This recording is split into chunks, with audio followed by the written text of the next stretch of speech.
Good evening. I hope you have a great Thanksgiving week and recovered from the eating and festivities that we did this week, and you're ready to go for another week. Our gospel reading today, been praying with it for a week and reading over and over again. It was kind of repeat: ill, naked, clothe me, give me food. But there's two words that struck me that never leaves my brain. Can you guess what it is? One is goats and shepherd. So I stuck with it. I prayed about it, and I made a research about this particular image, especially the behavior of these two animals. Let's look at it. Shepherd, we all know about this. Christ's image is a good shepherd because the sheep is very meek, humble, and docile, teachable. Then, let's talk about the goats. When they eat, they chew so loud that you can hear from South Pasadena to Pasadena. Also, they're all over the place. They're very curious, but very smart. And I was thinking about this. This is describing Father Marlon. My brain is all over, and I am ready to go and fired up. And thinking about this, what is this about two animals that Christ used to talk about spiritual life? And I found out in the biblical times, especially shepherding, goats and sheep eats the same area. They are in the same pasture, same grass, but when it's time for them to retire, the shepherd will tend them. But what happened? The sheep stays together and the goats were everywhere. Sounds like your children. I'm just kidding.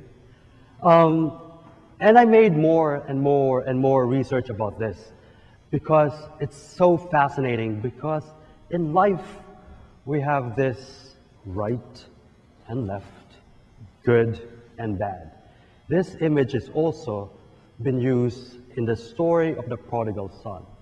One is tamed, the eldest son, then the younger son was all over the place. It's the same image that's been used. But what I learned about this particular gospel is this is the story also of the Beatitudes. This is the reason why Jesus is teaching his people around him, clothe the naked, feed the hungry. This particular gospel is also mirrored the Beatitude, the blessed. So what comes with this? The person on the left, the goats, are also blessed. No matter what, this particular person or goat that we don't like sometimes is also blessed. Think about this. When we were kids, you learned the song, Mary had a little lamb, little lamb, little lamb. Oh, I can sing. I'm off tune though. And then there's a rhyme. It's pretty easy to sing. And I made and looked at more about the goats. The story of the Hunchback of Notre Dame, when Esmeralda has a pet, which is a goat, who annoyed everybody. And I said, what happened to this goat that had a bad rap? Poor thing. He's just like naturally doing what he needs to do, but they got a bad rap. And thinking about this in our spiritual life, especially in the life of Christ, most of Jesus' disciples, like Peter, they were all over the place. They think differently than Christ.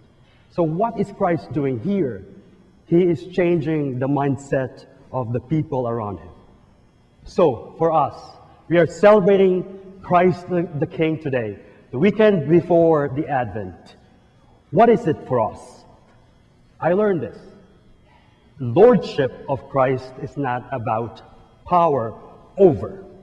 The Lordship of Christ is about friendship and relationship.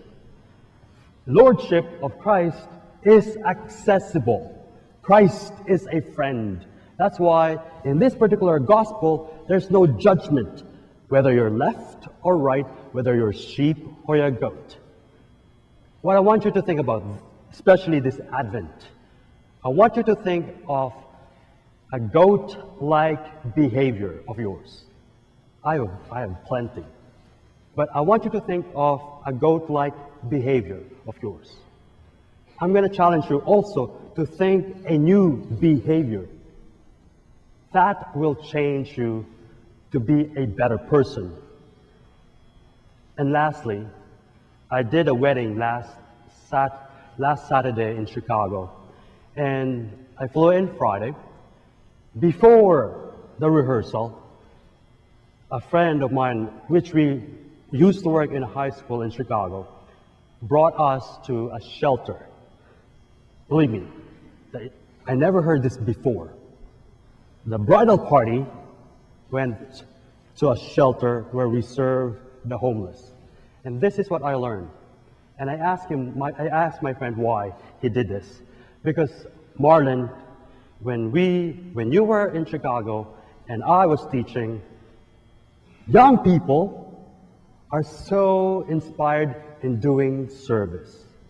What I can do with my bridal party, I can teach them a good behavior.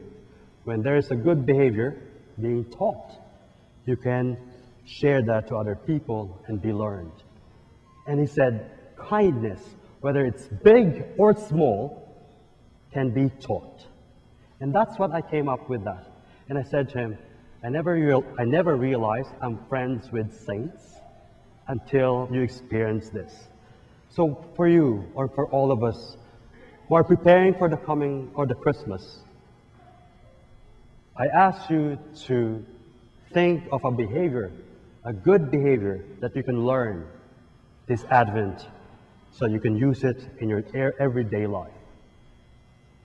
In this way, all of us are being created in the image of God, at the same time, share of God's kingdom. As I said, as a gentle reminder, God's or Christ's lordship or kingship is about friendship. But do you believe that Christ is our friend? And if not, I think this is the time to renew our friendship with God, because we are friends. Yesterday, today, and forever. Have a great week.